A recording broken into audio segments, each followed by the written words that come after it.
to finding calm in the chaos. I am Denise Sith, and this is my podcast.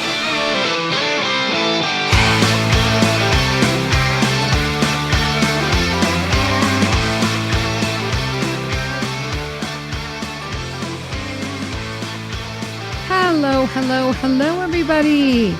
Happy Thursday. Yeah, okay. So, I'm recording this on Thursday, and I'm going to post it and publish it on Thursday because the new school year, has got me all up in arrears. Let's just put it that way.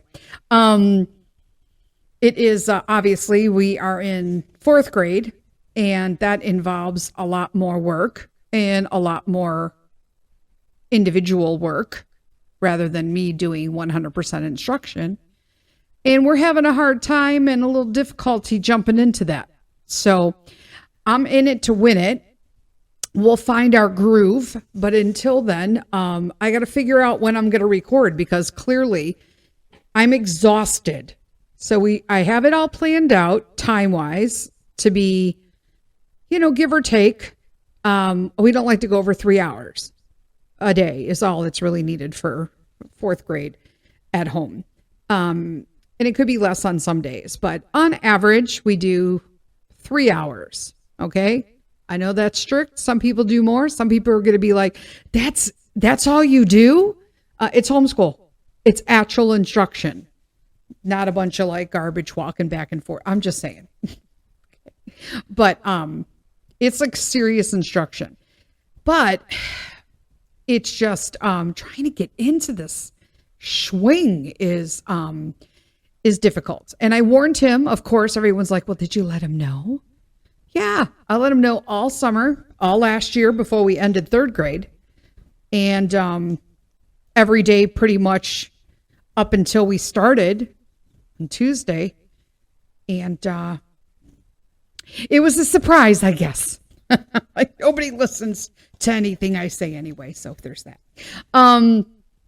So what's going on besides me being a total mental case right now? Let me just explain something to you guys. I am going through like an internal crisis. I don't know if this is a woman's, what do they call it? Like midlife crisis.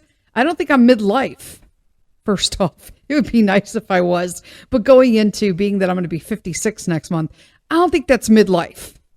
I think I'm a little past midlife crisis, but I think it has a little bit to do with post-menopause, lupus, stress, anxiety, all this new stuff going on.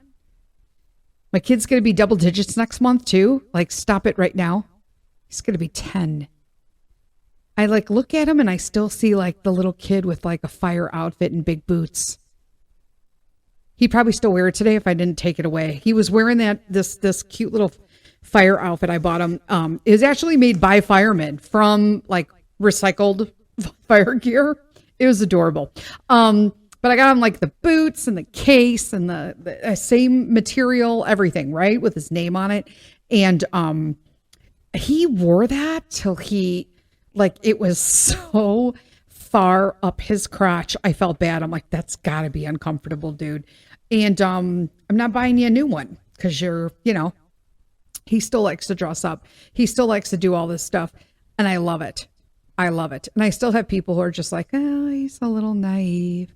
Yep. And I'm going to keep it that way as long as I can because end of this school year. Yeah. So I'm already prepping myself because in our science electives this year, I'm doing, right now we're doing ecology. But we are moving into, human anatomy, which is cool, right? I did medical work, right? I worked in the medical field. So I feel pretty good about it. Human anatomy and making sure he knows all the bits and the parts. And we've already been doing that in little bits, but we're going to really like dive in. But also that's going to lead into basically sex education. And I didn't know how to approach this. I didn't have a clue, like not a clue. I reached out to a friend of mine. Her son is the same age as mine. And I was like, so "Oh, are you doing this?" And she's like, "Actually, we are. And this is what I'm using." And I'm like, "All right, cool, send it to me." And basically, it's a Christian guide to explaining sexuality. And I love it. First, I had to do, well, I didn't have to do, she didn't do it. I'm like, "Oh, you didn't tell me you didn't read the parents' instruction manual." She's like, "Wait, there's a parents' instruction manual?" I'm like, "Dude, you just dived in, bless your heart." So they've already started it, but I did not start it yet. So the kids portion, right? But I did do the parents' manual. So it's the book. I got the audio and I listened to it all, blah, blah, blah, blah, blah. And you guys, I'm just going to tell you right now, it scared the bejeebies out of me. Because first off, so this is a Christian's guide to explaining the beauty and the special gift of sexuality from God. And because I grew up not knowing anything. It was like a Gen Xer, you did it on your own. Everything, if you're Gen X, you did everything on your own. Everything. It didn't matter. Our parents didn't sit down and talk to us about anything. Our parents didn't even talk to us during dinner. So they certainly weren't going to talk to us about sex education. So I want him to be equipped with just how special it is. I understand all the times today, and I'm going to be telling, because I had a couple friends were just like, "Well, today, the times are is that kids are going to be." No, I think that's BS. I think that's BS. I think if you educate your kid and you give them all of the tools and you give them the knowledge and you give them, if you're a Christian, the Christian-based knowledge on why it is such a special thing and a bond that not only gives you the ability to procreate, but also to have pleasure. That is a gift that you don't have to seek. And I also want to be able to open a dialogue that he can always come to me if he has questions. And that is the most important part, because you want your kids to question you and not, Susie and Joey next door. I'm just saying, I don't. I got horrible information from friends when I was younger. Horrible information. I remember listening to stuff, and it was just insane. But this book gives you statistics, and they're just not shy. Everyone's like, "Dude, it's just a Christian book. They're going to tell you what they want you to know." No, they had it was cited data and studies and blah, blah, blah that they quoted in their book. And I will tell you that the statistics regarding how young and what kind of sex children are engaged, and I'm saying children because the ages were shocking. Let's just put it that way. We're talking like 12, 13 years old. The statistics were shocking to me. It's shocking. I'm not going to talk about it, but like, just, it's way beyond just like intercourse. Like, kids today are doing other stuff. It was just like, it was shocking to me that the perversion started so early. But then I sat back and I looked, well, the reason why I'm homeschooling is because the current climate likes to sexualize everything. So why am I so shocked by these? I mean, I'm not a prude, I'm a Gen Xer, but I'm just saying, that's crazy. Some of these statistics were alarming to me. And I just thought, well, I'm so glad I'm doing this. And that kind of relieved some of the anxiety and the anticipation behind when I had to start it. But the books itself that you do, there's a book for his age range. And then there's another book for, for him being like the next age range up. And essentially, it's a full family thing. So there's dad parts and mom parts and kid parts. And I love that they let you read it and educate and read it. And even though their part is reading some questions that they actually may be thinking of, or questions that they may not have thought of, and they need to know. And it just helps move the what am I talking about? The conversation, right? It's moving the conversation. And also, I love that they give you what to read for the kids, especially because they might have been afraid to ask it. You know, like, well, I don't want to ask that. Like, but I really like it. So I was nervous at first, but then once I saw the book that we would be reading with him, I was like, oh, this is so much nicer. Like, this is, like a lot easier. But I'm not going to lie. Like, I can't believe I'm having this conversation, like that we're going to have this conversation. But I do believe that it's super important to equip him with age appropriateness, obviously, but honesty at the same time. You know, there are no birds and bees involved. You know, that kind of garbage. That's nonsense. I'll never understand that. The birds and the bees. What do we got? That are not even the same species as we are. Like, stop it right now. And what does that have to do again? Like I said, this is Christian based. So what does that have to do with the God-given gift that we get when you find someone that you're going to have that forever bond with? So yeah, so I gotta pop that one on at the end of the year too. So isn't that going to be wonderful? I'm hoping we're in the swing of things by at least the end of October, because that would be insane. End of October, I am going on a road trip. This has changed so much. Here's my thing. I 100% am always harping. You guys know me. I'm always harping about how I have trouble. And I'm starting to believe it's totally internal. It's completely me. You know how it's like, it's not you, it's me. No, it really is me. It really is me. Because I feel like I want an outlet to go out and have coffee or dinner or just somewhere with a woman, like a girlfriend, like a friend, good friends. And I totally want that. But I feel like I've gotten to the age where the amount of effort that some women require is exhausting. I don't really require much outside of if we make plans, we get together. I have a friend. I love her. I think she's a wonderful person. I enjoy being with her. We have excellent conversations. I love that she's strong in her Christian faith.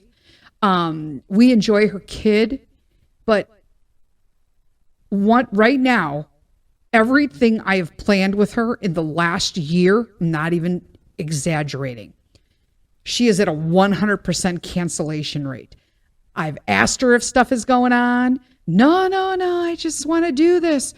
And I just can't, because here's my thing. I come from the past where I was the people pleaser, right?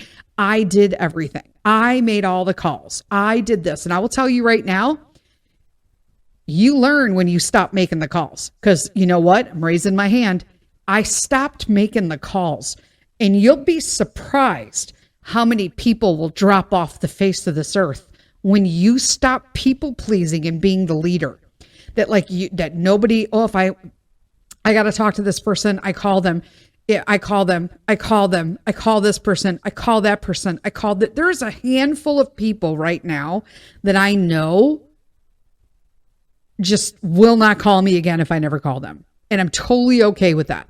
And I've had so many little situations arise like that. So I'm trying to work through this crisis right now that I need friends. I don't want new friends. But then I meet people like Peter, one of his rugby coaches, I love.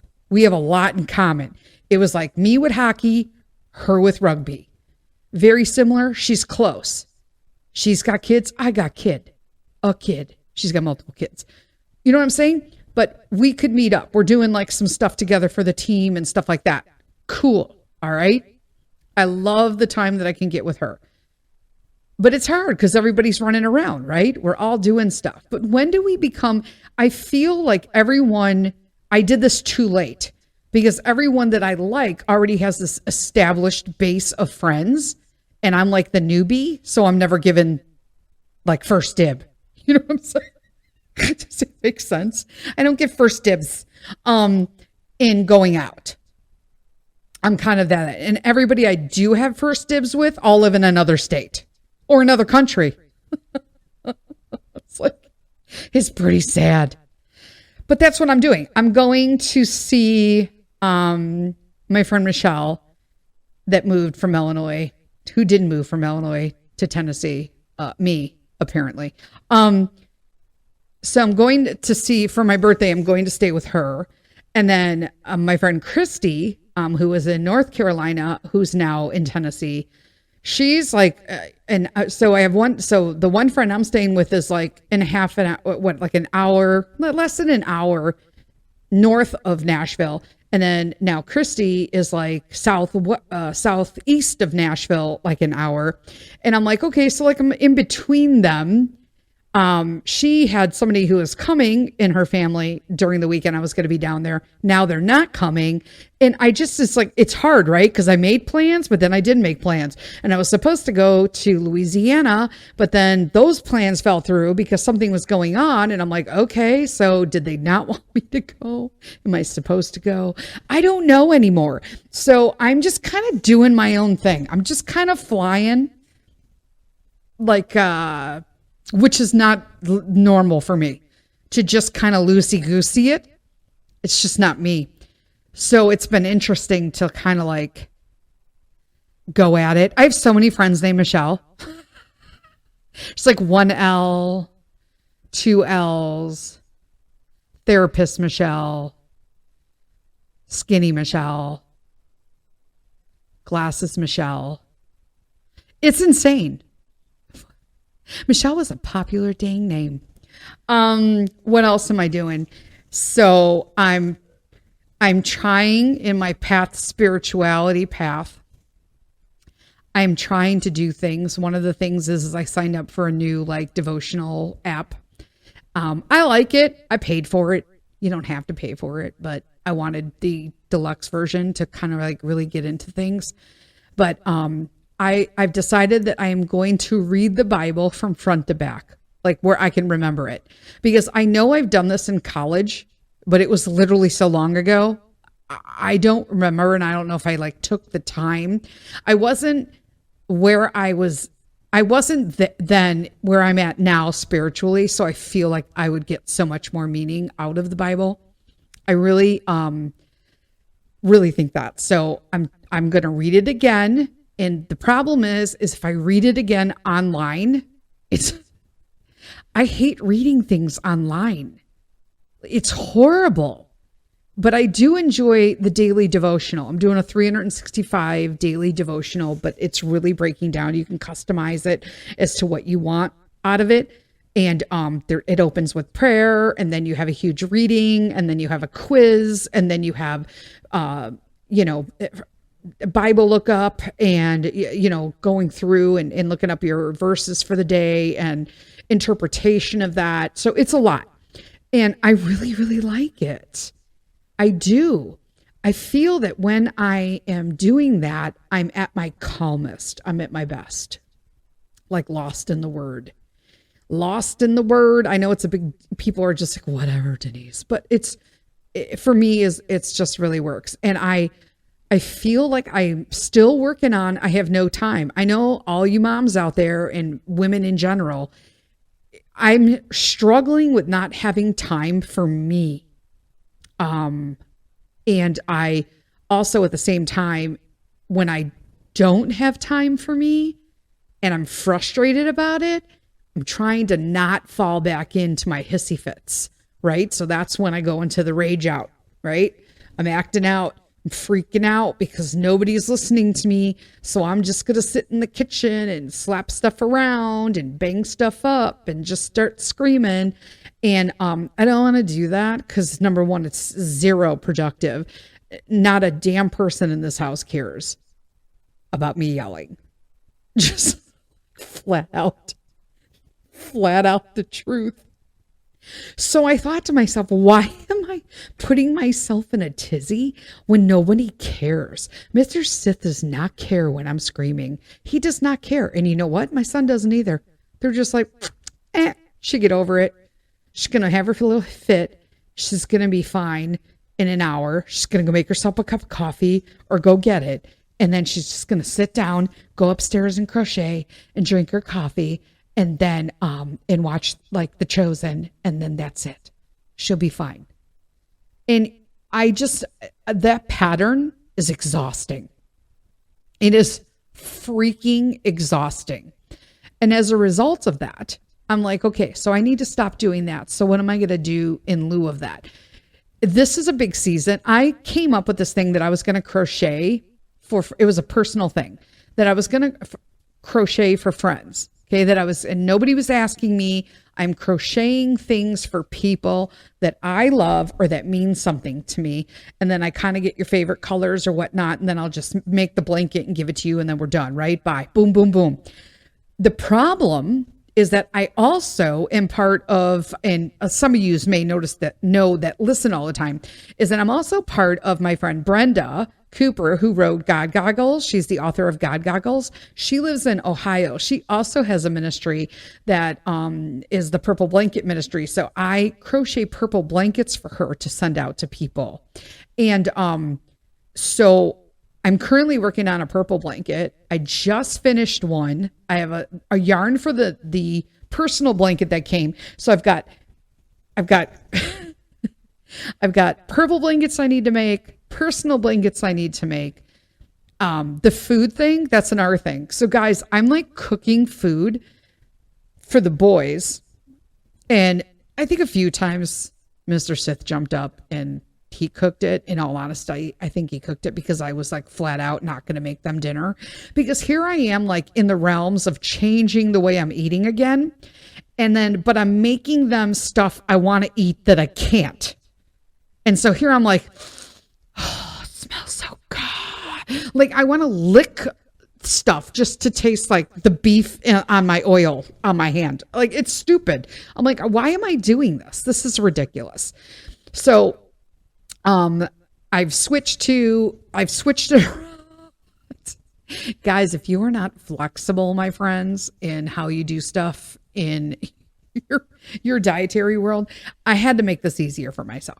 It was just stupid for me to do this.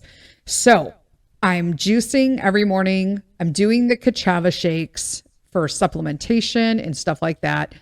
I'm doing salads. However, now instead of ordering them through Thistle, I'm going to be making them myself. I feel like this is how I've like justified this, that I'm going to have to get in the car and go somewhere and walk. And that would be steps for the day, more steps. It's baby things, right? You got to make up whatever you can make up that's going to make it work for you. And this is what I'm like, okay, that's what I'll do. Do I have time to do this? No, but I'll figure it out, right? And then in dinner, I canceled. Well, the boys are still getting HelloFresh. This isn't just like an overnight change. So I had to cancel, rearrange, know where I'm going to get everything, and then have that shop for ahead of time. Because when you're doing salads and stuff like that and veggies, that's like a daily trip or maybe every 2 days. Plus my celery. So I'm juicing celery. And our grocery co-op is totally got good celery right now. So I'm like going to go back and get like a ton. And then I cut it up, clean it, cut it up and put it in bags so that I can just grab it and stick it in the juicer. And then, boom, it's just easier and quicker. And then then I switched. So I'm going to stop the HelloFresh. I'm going to stop the Thistle, except for like a few little snacks and stuff. I like their snacks. And then I'm doing Home Chef.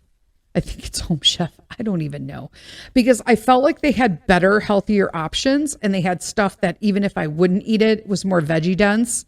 I could add veggies to my plate and then give them more of the meat. Because sometimes I have a taste for a meat, but I only want like a couple slices. Does that make sense? And I don't want pork. I don't want chicken. Like if there's beef or something, I'll take a couple slices and that's it. For Labor Day, we did, he loves a tomahawk steak. So I got a tomahawk and we grilled it. That was a funny story too, I'll tell you. Let me finish what I'm doing and then we'll talk about the tomahawk steak. But I just wanted a couple slices off of it, like just one tomahawk's all you need for everybody. You know what I'm saying? I think like one tomahawk steak, if you have a nice big salad, you can literally just slice that baby up into thin slices and serve like 4 or 5 people, depending on how big the tomahawk is. Just saying. But yeah, so switched everything around a little just so that I'm making one meal instead of 2 every day. Cause that's insane. Cause what's happening is I'm not finding time to eat all of the stuff I'm supposed to eat.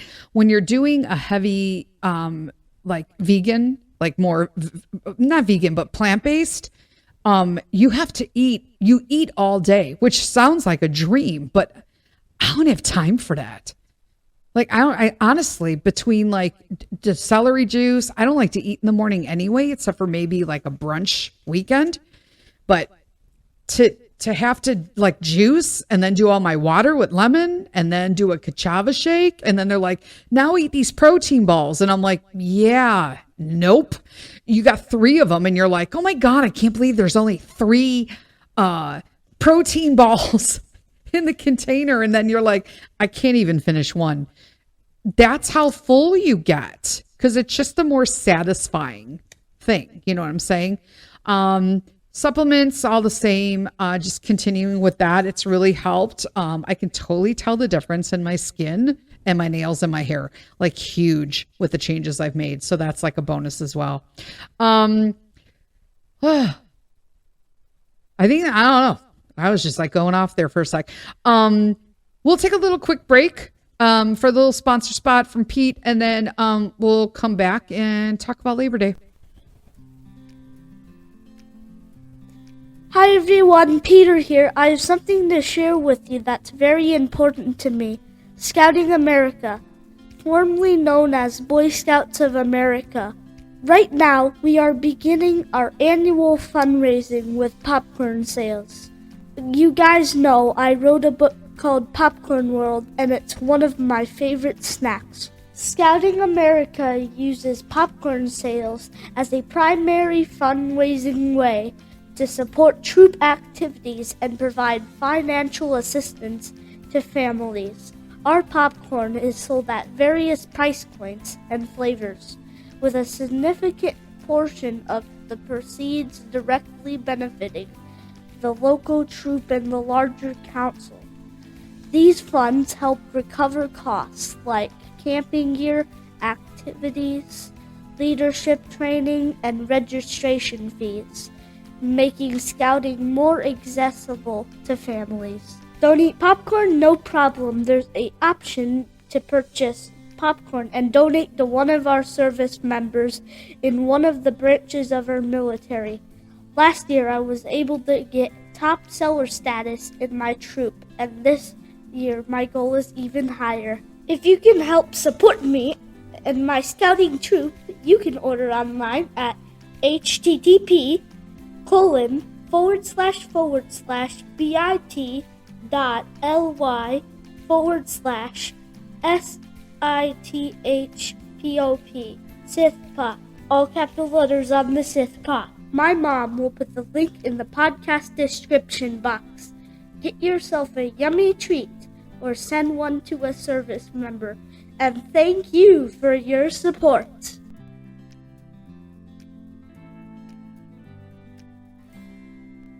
Hello, we are back. Thank you for listening to my Pete. If you are interested in helping out Pete's troop for popcorn sales for Scouting America, you'll see the link directly in the bottom of comments, the description of each podcast that's going on.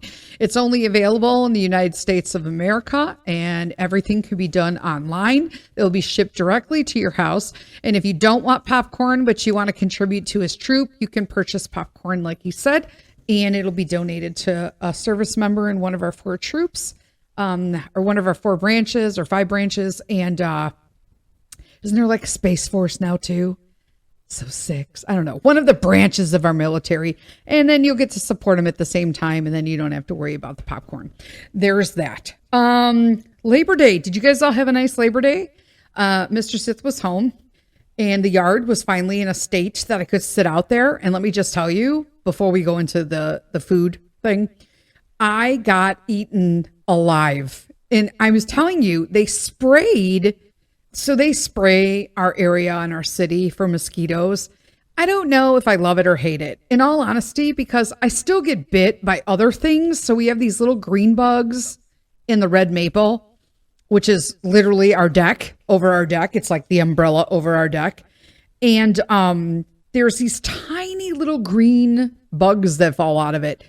You can hardly see them unless like you look. And then once in a while I see them and I like flip them off. I just flick them off with, the nail, the flick. And I get the hugest welts from those things. I don't know what they inject or what they are full of, what they're spraying on these things for the mosquitoes. But I did get 2 mosquito bites. And one of them was on my right arm, okay? And the other, and it was like right by my elbow, like under, like around your elbow, like on the bottom half of your forearm. And it hurt so bad and it was so swollen that I had to literally I don't recommend this at home, but it had a big blister on it because what happened is all of the stuff that the thing injected in me and probably the stuff that was sprayed on it was like literally in a blister under the bite. And so I had to get a little pin and I sterilized it. Okay, guys, I worked in an ER. I know how to do this. Don't do it at home. And I had to pop it to squeeze all of the stuff out of it. And then I covered it with coconut oil and bandaged it up. Whatever. Say what you will. It works for me. And then I realized I had one on my left hand forearm again. This one, it was like on the outside of my arm, my forearm, and I got bit. It is like a welt. Like, I'm not even joking. At one point, it was 2 inches in diameter, like a big lump on it looked like it was just a big lump. And it's bruised. It's so bad. I sent a picture to my friend Christy and I'm like, dude, look at this bite. I'm bruising. And I'm like, do you see the bruising? She's like, I do. I'm like, that is and it's still a bump. I'm looking at it now. It's still a huge bump. And you can feel that it's hot to the touch, that my body's having a reaction. Unfortunately, this one does not have a bubble. So I'm going to have to sweat it out because, so I'm just putting like coconut oil on this one as well. It doesn't itch. It's just, it hurts. It's hard to explain. They like hurt, like I've been stung by something. From all the poison they spread on them. My body's just like, nope, we're not doing this. Listen, Linda, you have lupus, RA, Lyme's, all this stuff that we're dealing with right now. We do not have time, okay, for mosquito poison. It's like, nope, not today. So yeah. So I love sitting in the yard. I love the whole concept of just sitting out and just relaxing. But the yard has to be cleaner. I can't do that because of the OCD. So that's why Mr. Sith took down the weeds. When I say took down the weeds, he literally clipped them all and laid them in the grass. So I couldn't see him when I sat down. Let's just put it that way. They were clipped down where they were on the ground and I couldn't see because the deck is elevated. There you go. But the deck was clean. I cleaned everything off and we sat out there and it's very nice to sit out there then. I would love to ground more, but our grass is horrible and I'm not going out there. What else? Food. Peter wanted the tomahawk. We were going to grill. I don't know if I told you guys, but when we were in Italy, my parents were here watching The House and Buster. And I guess my dad wanted to go out and grill. And so they went out and opened the grill. We have it covered. Okay. It's a Weber round grill. In fact, it used to be my dad's, right? It was my parents growing up. And, but it was in great shape. I mean, it still is. Okay. It is now.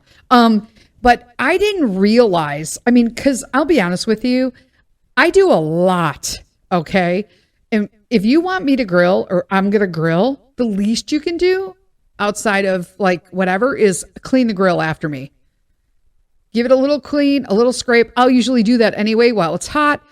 Put down the ashes, scrape, get the little brush, get it down there, empty that bin, cover it up, right? So I guess my dad opened it and there was still ashes and stuff in there and it was filthy, like filthy and rusted. And here's me. How can it be rusted?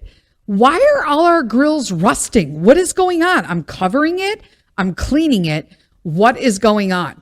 So of course I didn't pay any mind to it until like the day before, like Sunday. Okay. And I opened the grill to just be like, oh, I'm going to clean it. Didn't dad say this was like dirty? So I open it up and it's disgusting. Like there is grease all over. I'm thinking, what did he do to this, Mr. Sith, that it looks like this? And why is it rusting? This doesn't make any sense. Well, it does later.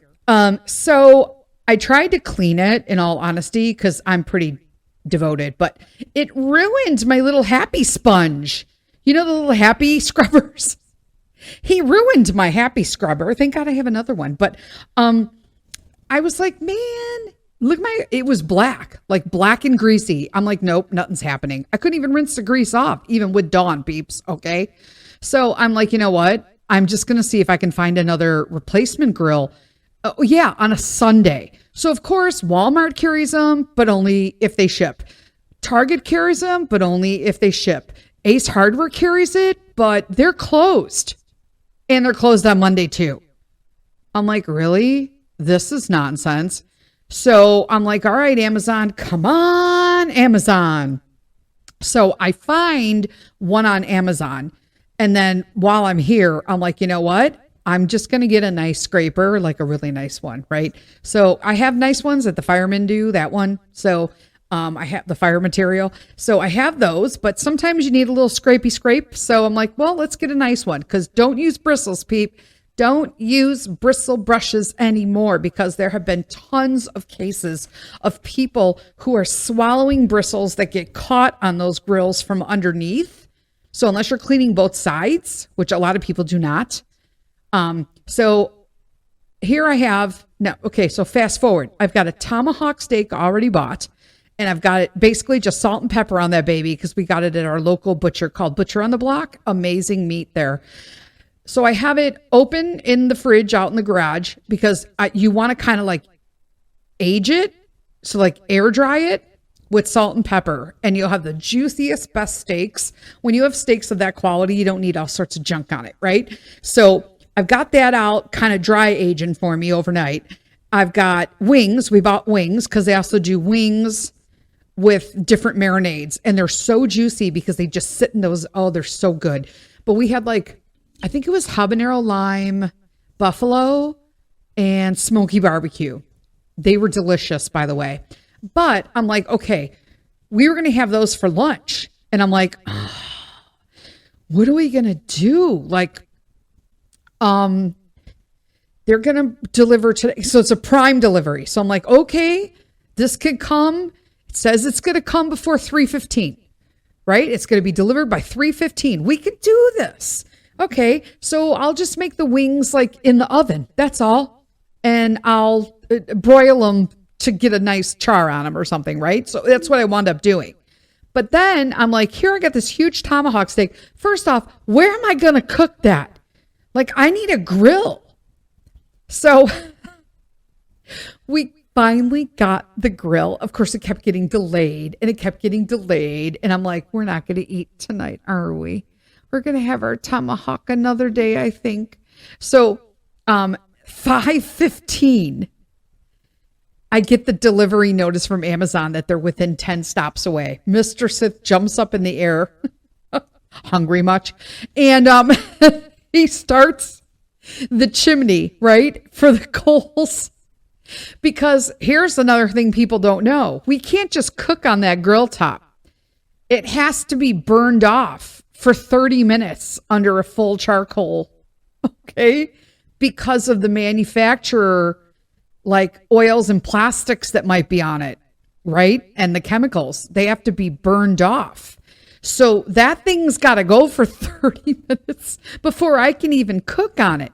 And we had a pretty big tomahawk. It was thick. Okay. It was like, I would say probably about 2.5 to 3 inches thick. So that was for me, we do medium rare. So that's 20 minutes on both sides, right? In a charcoal grill. It depends on like how your coals are and stuff like that. If they're too hot, you're going to have to take it off heat and do it that way. You know, I'm not going to go into the intricacies of grilling because I have that down. But the way that he sets it up for me, Mr. Sith, he knows I like my heat here and then I can move around to the side. I prefer my heat in the middle so that I can move stuff to the side and rearrange things so it's cooking evenly. That's just how I like it. So he starts the burn off. We get it, right? We get the new grill on it. The grill top, we're burning it off. And then as soon as it ends, I've got the steak out, coming to room temperature always, especially when you have a piece of meat that big. It's got to be out for at least 30 minutes before you put it on a hot grill. You can't just put it straight from the fridge onto the grill. No bueno. Okay. So I've got it sitting out, ready to go. But then we also got to watch it because Buster's in, then he's out, then he's in, then he's out. And if he's in, I don't want him to get adventurous, right? Because I will lose my mind. Lose my mind if this dog eats a tomahawk. So we get it on the grill finally. Okay. We clean up, we eat, we do all that for the night. I said, okay, we got to make sure I'm going to go out. I'm going to clean the grill. I clean the grill. I get it all done. I don't have an ash brush yet. Right. So I was like, okay, at the time. So I was like, I'm just going to leave it. And I'll do it again, right? And I'm like, don't forget to empty the bottom. And he didn't. I know he didn't. But as long as it's empty, right? So the very next day, I go out and I'm thinking, should I cover it? Should I not cover it? Let me just make sure the grill's clean. And I pick up the top. Now it's a Weber, like the kettle Weber, but it's the one with the extended, like tabletop, right? So it has like a work area.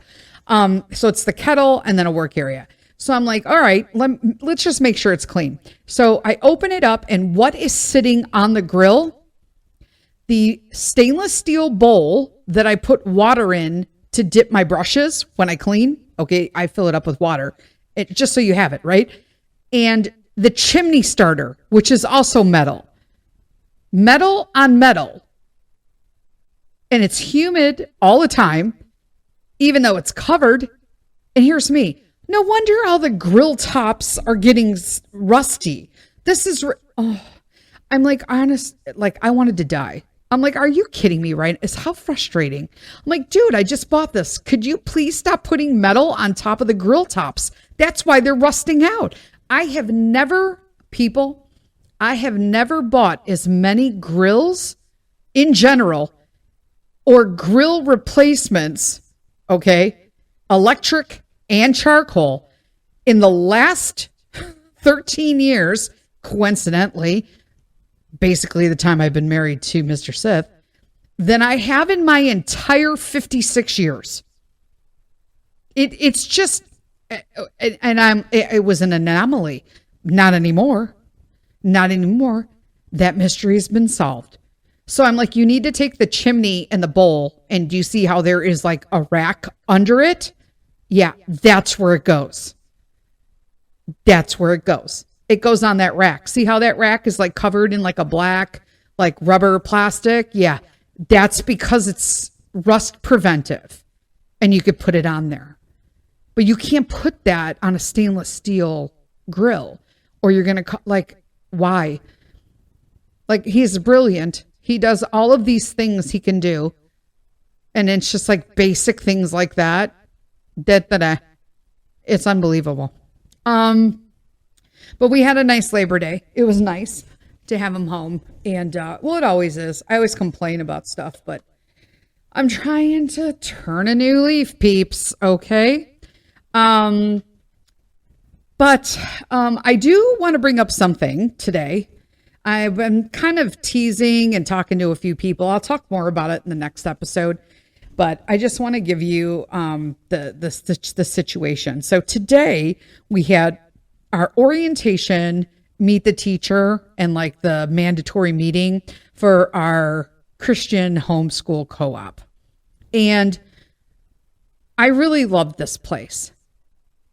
And I do love it. I'm not saying that this year doesn't come with a ton of anxiety and a little stress, because something went down about a month ago that I'll be real honest with you, it flipped me out. Like it just hit and struck every nerve that I possibly could. And I'm going to tell you something that's horrible when you grow up basically being gaslit by your parents. It's funny, but it's not funny. But when you grow up being gaslit about your parents and they're dysfunctional, dads who basically tell you that everybody's life is a problem because of you. And you're constantly told this, that you kind of lose, is it me? What did I do? A lot of times when things go wrong, I always immediately go to, what did I do? What did I miss? What did I drop the ball on? And essentially, it's part of the people pleasing. A lot of people are usually shocked when they find out I'm like recovering people pleaser, because it's really just this desire to be nice to everybody so that nobody gets upset. And that's what happens when, for the first half of your life as a child, you're tiptoeing around a drunk, and a narcissist. That's what happens, right? So this is my personal experience. It might be yours. I'm just sharing that as adults, this stuff follows you into adulthood. And then these things arise, and then dysfunction happens, and then you're questioning whether or not you're wrong when clearly the situation is not okay. And that's what happened in this particular case in our co-op. We went to Italy, as you guys all know, in June. And then I come back in July, mid-July, might I add. Okay. We were already back so it was like mid to late July. I get a random email from the co-op, and it's from their board. Now, mind you, it says the board is how it's signed. It's not signed by an individual. Now, I'm going to preface this whole story with, I find that incredibly unprofessional and basically a cop-out. If you're sending somebody an email, you can send an email on behalf of the board if you're on the board, but you got to sign your name. You got to sign your name, because I still don't know who has been sending me these emails since July. I have no clue. But the email basically was titled, the subject was, Peter Code of Conduct. And here's me. The hell is going on? Like, I have no idea what's going on. Truly, I had no idea what was going on. I mean, we just finished a whole year and boom, right? And anybody who knows me knows I am, when it comes to good cop, bad cop, I'm bad cop. When it comes to disciplinarian, that's me, not Mr. Sith. Okay. It's me. I have literally zero tolerance for discipline issues. And everybody who knows me knows that. And I've actually had people, when I've corrected Peter in public, be like, well, he's just a kid, mind your own business and sit down. I'm not here to raise a communist or an asshole. So just sit down. That is out of line. And I told him it was out of line. What you're doing is out of line as well. So sit down and shut up. I just don't tolerate it. So I'm going to just skim over it, and then I'll do another episode next week that hopefully we'll just lay on Wednesday and not on Thursday. So to be like, surprise. But that's kind of where I'm going to leave it, I think, because they started to basically tell me that they were violating Peter on a code of conduct. They're in their bylaws, right? In our bylaws. And I had no idea what they were talking about. Here's me. How do you get violated for a code of conduct and you don't know anything about it? Nobody's talked to me. Nobody mentioned anything during the week, during the year. Nothing. No precursors. I'm blind. I got nothing. And then as I read the email, I just got, you could feel the level. If you have issues like this, you know what I'm talking about. Rage disorder, legitimately, for those of you who are new, I have OCD and I have postpartum rage disorder. Okay. I didn't get depression. I got rage. How did I win that? Because I have OCD.